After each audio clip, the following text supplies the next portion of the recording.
분이 더 오셔야 돼서 정말 지금 들어오고 계시는 중이라 한 1, 2분만 조금만 기다려주시고요.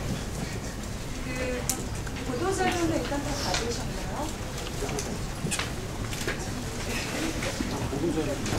아마 이메일로 다 뿌려서 받으셨을 텐데 가지고 오고 계십니다.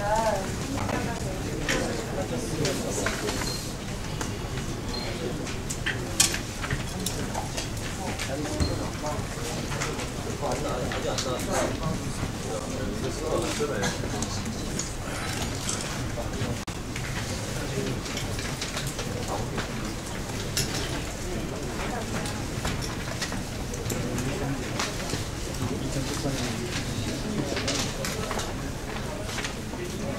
조금만 위로 돌려주세요.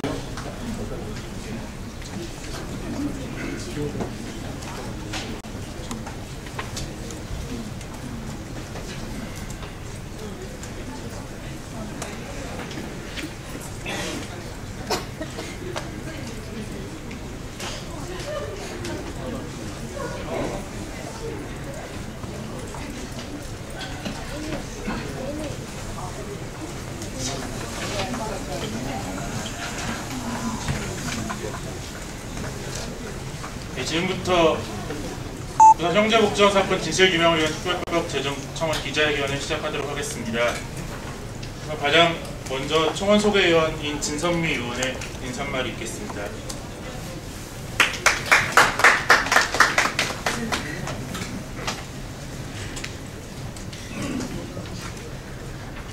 안녕하십니까. 오늘 그 형제복지원 특별법 제정 요구 청원을 소개하게 된 민주당의 진선미 의원입니다. 원래는 소개를 같이 하시는 의원님이 한 분 더 계십니다. 김용익 의원님이신데요. 보국이 소속이시고요. 근데 오늘 의료 격리와 관련해서 또 그 다른 일정이 있으셔서 부득이하게 오늘 참석하시지 못하셨습니다. 이렇게 취재를 해주시는 여러분들께 너무 감사드립니다. 형제복지원 사건은 그 사회정화라는 명목으로 무고한 또 빈민, 불황인, 장애인, 또 어린이들을 강제로 감금해서 강제노역과 또 폭력, 성폭력, 심지어는 죽음에까지 이르게 만든 국가의 범죄입니다. 형제복지원 사건은 삼청교육대나 또 녹화사업 등 과거 독재 정권이 정권의 목적에 부합되지 않는 사람들을 일방적으로 치워버렸다는 그런 사업들의 하나입니다. 사건 이후 30년이 지났지만 그 사건을 일으킨 당사자들은, 가해자들은 여전히 자신의 권력과 부를 유지한 채 살아가고 있지만 가난하고 약하다는 이유로 피해자가 되어야만 했던 분들은 여전히 우리 사회의 가장 열악한 소외계층으로 고생하고 계십니다. 형제복지원 사건은 과거 문제이지만 현재 우리 사회의 정의에 대한 문제이기도 합니다. 과거의 잘못을 투명하게 밝히고 책임질 사람은 책임을 지고 또 보상과 명예회복을 받을 분은 또 받아야 하만 그것이 우리 사회의 정의를 바로 세우는 일이라고 믿습니다. 저는 오늘 청원을 바탕으로 국회 내에서 형제복지원 특별법이 통과될 수 있도록 최선의 노력을 다할 것입니다. 다시 한번 취재에 감사드리고 앞으로도 형제복지원 사건에 많은 관심을 부탁드립니다. 고맙습니다.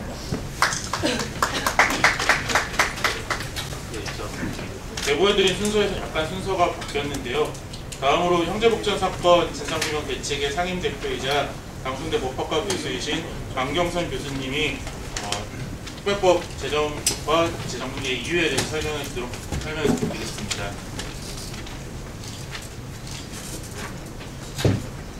네, 안녕하세요. 형제복지원 진상규명을 위한 그 대책위원회 공동대표를 맡고 있는 강경선입니다.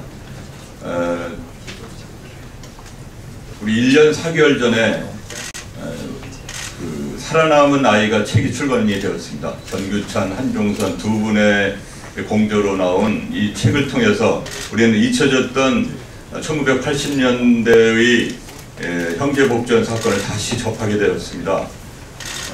정말 말로 전하기 힘들 정도의 야만스러운 일들이 이 책을 통해서 다시 세상에 드러난 것입니다. 아마 당시로는 아직도 사회가 충분히 개명되지도 못하고, 동시에 87년이라고 하면은 우리나라 거대한 6월 항쟁이 있었던 그런 해이기도 합니다. 뭐 그런 이유로 덮여졌을지도 모르겠다는 생각을 합니다. 아무튼 이렇게 해서 26년이 지나면서 이 사건이 드러났고, 이 형제복지원 사건에 대해서 다시 느낀 27년이 지난 우리 주변의 국민들은, 주변 사람들은 많은 느낌을 가지고 이 일에 관심을 보였습니다. 그래서 작년 우리는 많은 학자들의 세미나, 또 연극인들은 연극을 통해서 또 많은 작업들을 해서 그 숨어있던, 드러나지 않았던 피해자들도 지금은 이제 70여 명 정도가 이렇게 자기의 모습을 이렇게 드러낼 정도로 이렇게 변해 있습니다. 그래서 작년에는 우리는 이제 본격적으로 대책위원회를 만들고 형제복지원 사건을 다시 우리 이 사회에 고발을 하고 또 문제를 풀기로 이렇게 했습니다. 그래서 마침 이 진선미 의원, 김영희 의원분들이 관심을 가지시고 이렇게 협조를 해주시고, 또 안행부에서도 종전에 비해서는 좀 더 많은 관심을 표명하고 있어서 우리는 많이 고무되어 있습니다. 이 형제복지원 사건은 513명이 사망을 한 거대한 집단 살해의 국가범죄 사건이라고 할 수 있습니다. 보통 인원이 3,500에 이르는 그런 수용 인원을 가졌기 때문에 평소에 그런 복지시설이라고 상상할 수 없는 그런 거대한 조직이었습니다.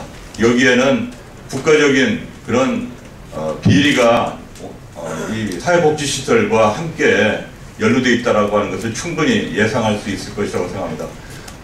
어느덧 지금 우리는 최근에 복지국가를 만들어야 된다라고 하는 것이 사회적 공감대로, 국민적 공감대로 이렇게 다가와 있습니다. 복지국가라고 하는 것은 정말 이제 헌법의 수준을 높이고 또 우리가 선진국으로 가자고 하는 것이기 때문에 꼭 필요하다고 생각합니다. 우리는 2만 불을 이제 넘어서는 그런 경제 대국으로 가 있습니다. 그러나 이 경제 대국에도 불구하고, 이렇게 부자임에도 불구하고 우리의 밑바닥은 아직도 이 야만스러운 이 부분을 그대로 가지고 있다는 것입니다. 또 우리는 민주화 운동으로도 성공한 그런 나라입니다. 그렇지만 이 민주화 운동을 해도 우리의 치부, 이 야만스러운 치부는 우리 속에 내재해 있는 것입니다. 그래서 우리가 아무리 경제선진국 또 민주화 국가로 된다고 하더라도 우리 속에 있는, 우리 사회에 남아있는 이러한 형제복지원이 대표하고 상징하고 있는 이러한 만행과 같은 야만스러운 것을 척결하지 않으면은 우리는 선진국이 될 수가 없다고 생각합니다.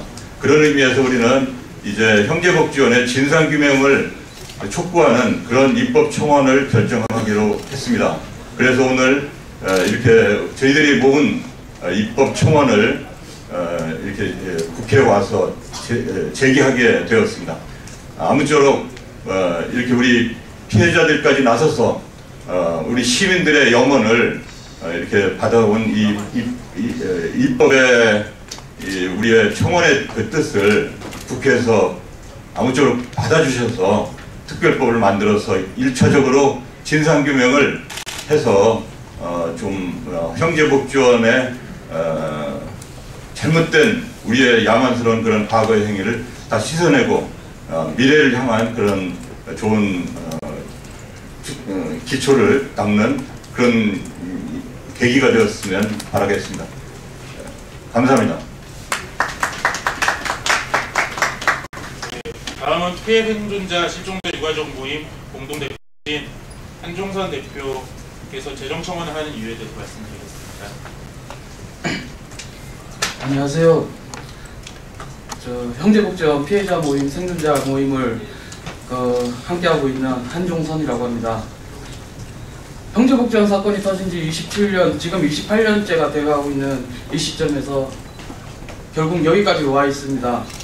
아무도 믿지 않았던 사건이고 아무도 듣지 않았던 이 인권유린 사건에 국가가 개입해 있었다는 사건에 아무도 귀 기울여 주지 않았습니다.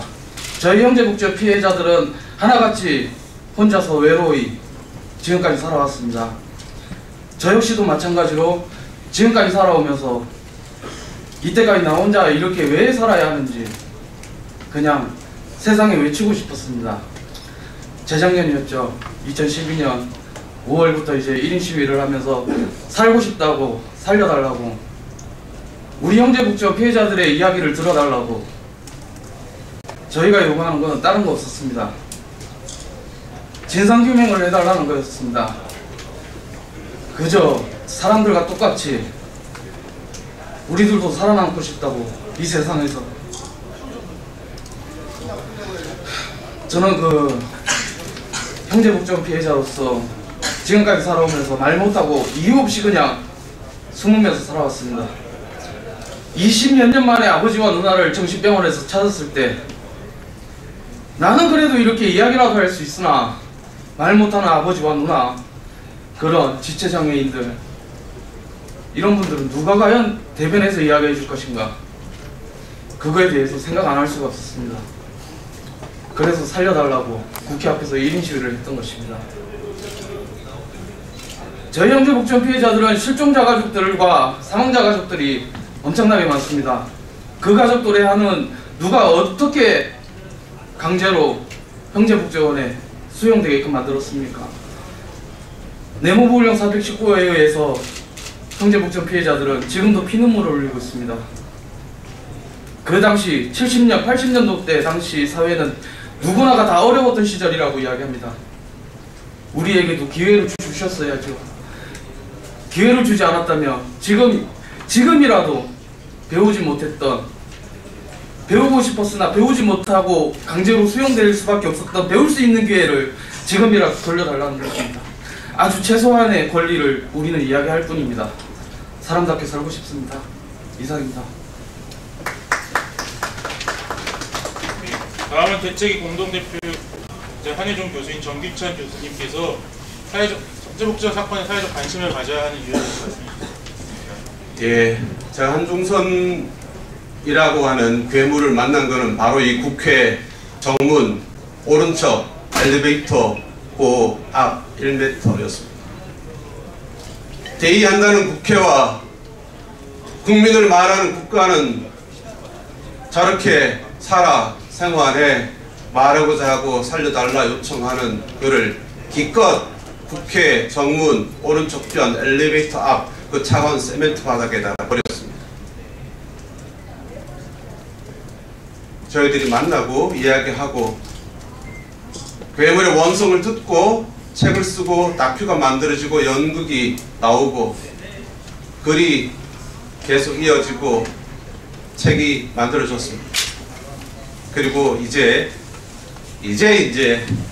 국민의 자격으로 국민을 말하는 이 국회의 이 마당에 발을 들이고 진선미 위원 여러분들의 도움과 함께 여기서 정말 최소 수준의 국민의 권익과 복지를 책임져라 라고 말하고 있습니다.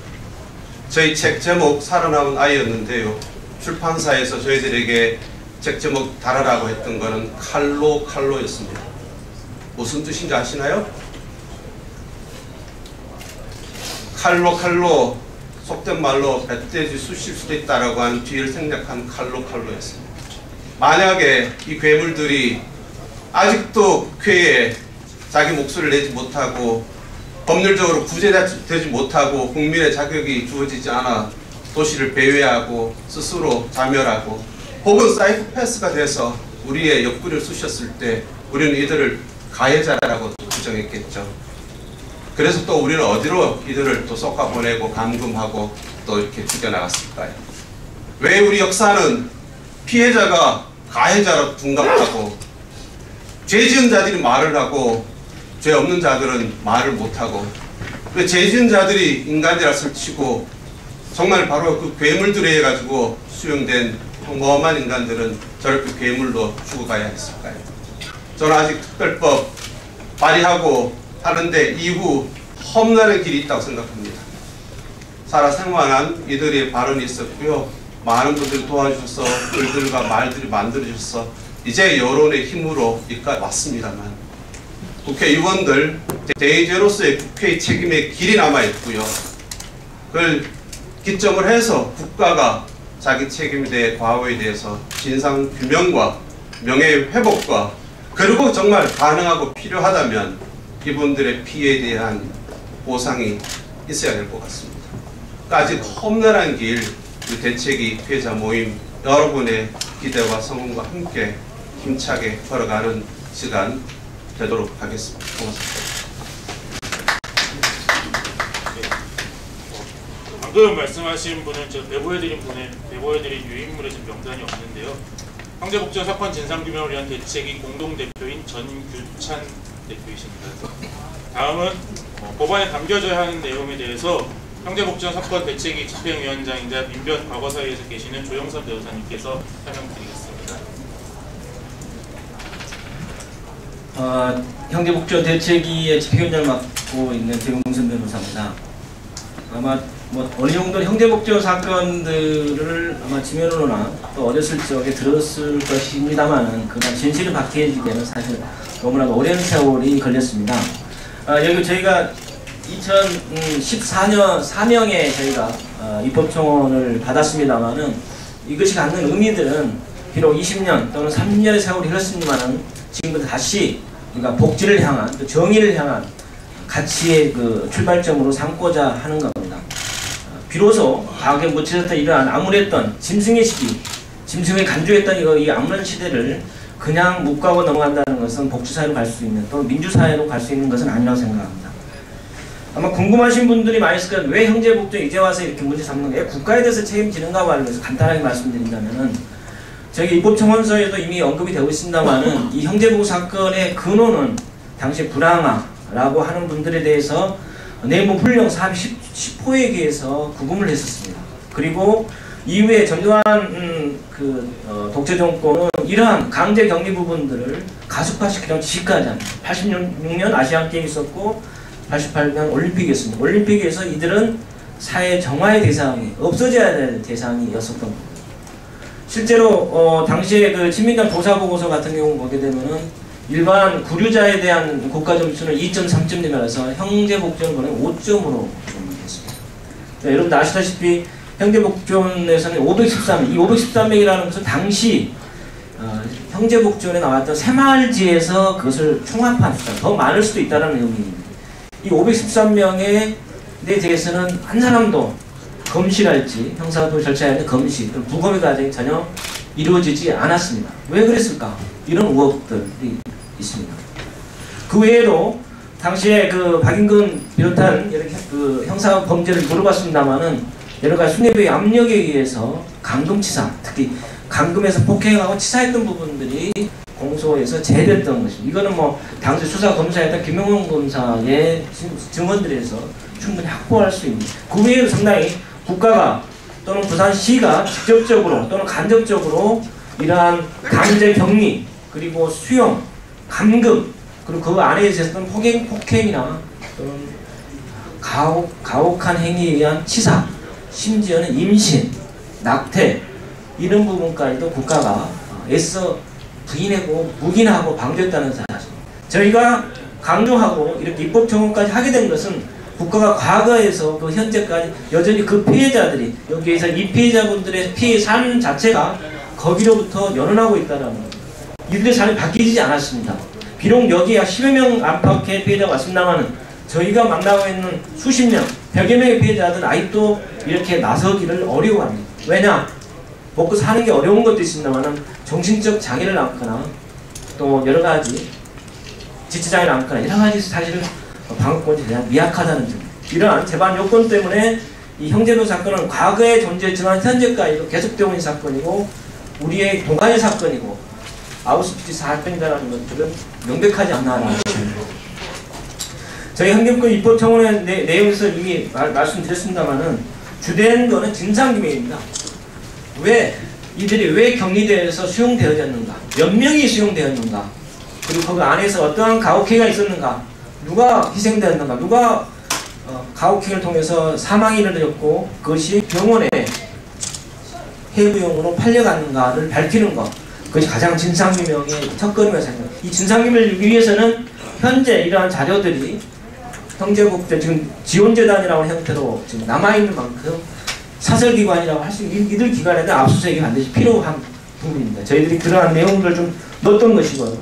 그 외에도 신청 방식과 관련해서도 대부분의 진화이나 민주화보상시민회 이런 데 같은 경우는 신청을 주로 합니다만은 여기 형제복지원 대책위 같은 경우는 피해자들이 피해 상태가 지금 현저하게 자기 방어 능력, 자기 발언 능력이 대단히 취약한 상태입니다. 그렇기 때문에 직권으로 신청 외에도 직권을 할 수 있는 부분들을 좀 더 광범위하게 넣었고요. 그 외에 조사의 실효성을 얻기 위해서 동행명령 그리고 압수수색 영장에 의한 물론 압수수색영장은 대책 조사 요리가 아니라 검사에 발부한 영장이겠죠. 그리고 결정적으로는 이러한 피해 보상에서 어떻게 할 것인가 라고 하는 부분들에 대해서는 최소한의 다른 한세 피해자법이랄지 이런 민주화 보상법에 준하는 정도의 생활지원, 의료지원들이 우선적으로 돼야 합니다. 왜냐하면 이분들은 지금 기초생활재단 쪽에 상당 부분이 해당되는 상태이고 또 여러가지 근로상태가 굉장히 취약한 상태입니다. 또 2차적인 피해로 인해서 정신병원에 이런 부분들이 상당히 많이 있어서 실질적으로 의료지원들이 굉장히 많이 시급한 상태입니다. 그 외에도 이들에 대해서는 민주보상법 같은 내용에서 이제 보상, 상해에 대한 보상이랄지 구금기한에 따른 보상 이런 부분들까지도 광범위하게 이루어지지 않는가라는 게 저희들이 소망입니다. 물론 입법 과정에서 여러 가지 좀 우격적으로 있겠습니다만 우리 진성미 의원들 많은 의원들이 많이 함께할 생각하고 이 문제는 새누리당의 문제도 아니고 민주당의 문제도 아닌 사실 우리가 모두 여야를 초월하는 문제이고 진보냐 보수냐 자냐 우냐의 문제라 우리 보편적인 가치, 정의, 장애인, 우리 인권 이런 것에 대한 사두를 던지는 만큼 함께 노력하고 분명하게 새로운 이정표를 세웠으면 합니다. 예, 이상 마치겠습니다. 마지막으로 기자회견문 낭독이 있겠습니다. 기자회견문 낭독은 피해자 한 분과 박경영이 공동대표님께서 주시겠습니다.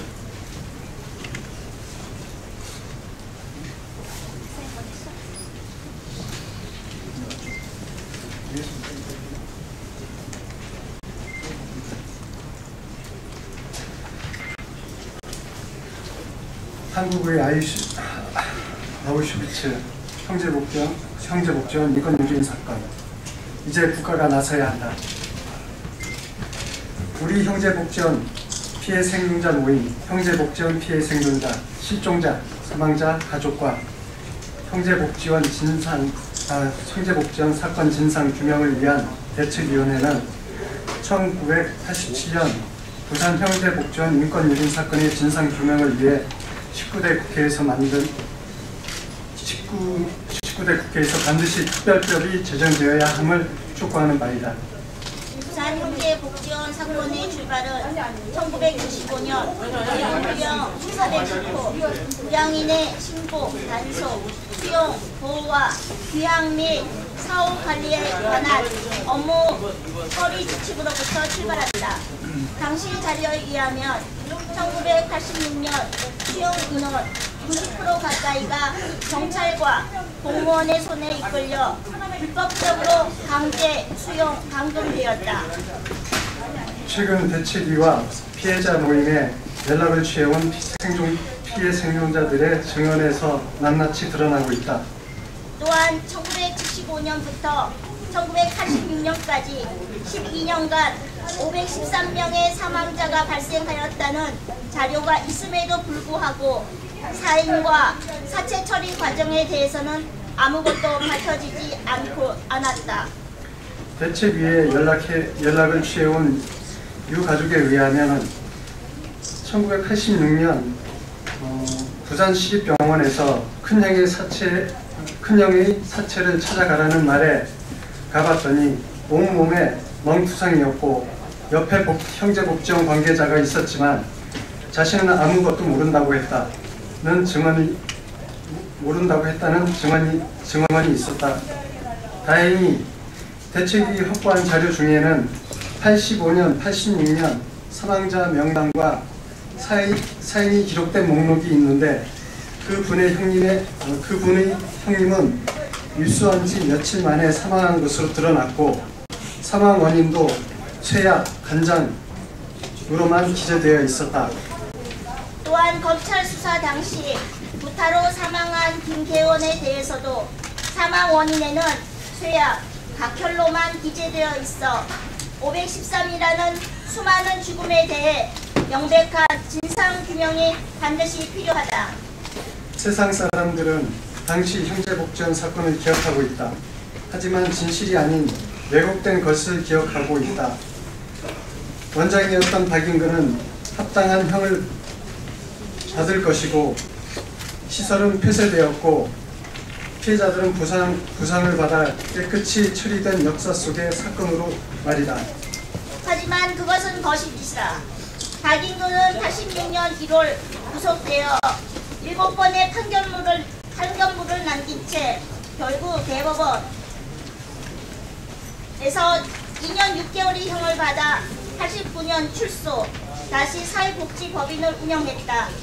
각종 시설협회장 등을 맡으며 27년 동안 또다시 선량한 사회복지사업가 행세를 했다.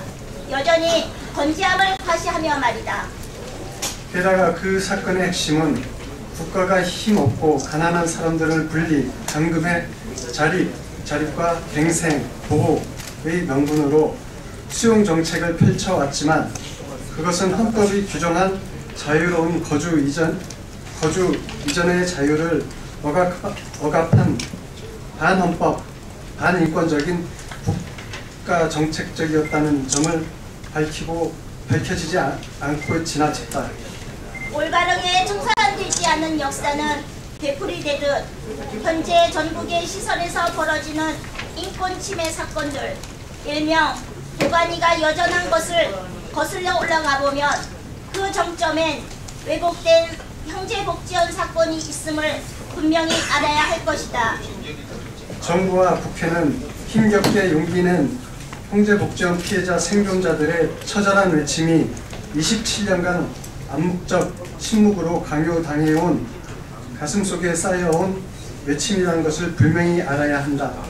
그리고 지금이라도 당장 강제로 수용 감금돼 저항하다 죽임을 당한 넋들을 위로하고 힘들게 살아남았지만 참혹하고 고통스럽게 살아가는 피해 생존자들의 진상 규명과 국가 책임을 요구하는 목소리에 귀를 기울여야 할 것이다. 대한민국 정부와 국회는 형제복지원 사건 진상규명을 위한 특별법 제정으로 형제복지원 인권유린 사건에 대해 철저한 진상규명을 해야 한다. 그리고 실제적 진실을 밝힌 후에는 그에 합당한 사과와 보상, 트라우마 치료 등을 사회 지원 등을 뒤따라야 할 것이다. 피해 생존자들은 말하고 있다. 세월이 흘렀다는 이유로 진상규명하지 않는다면 그건 상식 이하의 사회에서 우리 아직도 또 다른 형식의 형제복지원 안에서 살고 있는 것이기 때문이다. 박근혜 정부의 비정상의 정상은 사회 형제복지원 인권유린 사건의 진상규명 특별법 제정으로부터 시작돼야 할 것이다. 2004년 3월 11일 형제복지원 사건 피해 생존자, 실종자, 유가족 모임, 형제복지원 사건 진상규명을 위한 대책위원회. 시간 관계상 질의응답은 생략할 수밖에 없을 것 같고요. 궁금하신 사항은 보도자료에 적힌 연락처로 연락을 주시면 자세하게 설명드리도록 하겠습니다. 그럼 이것으로 오늘 기자회견을 마치도록 하겠습니다.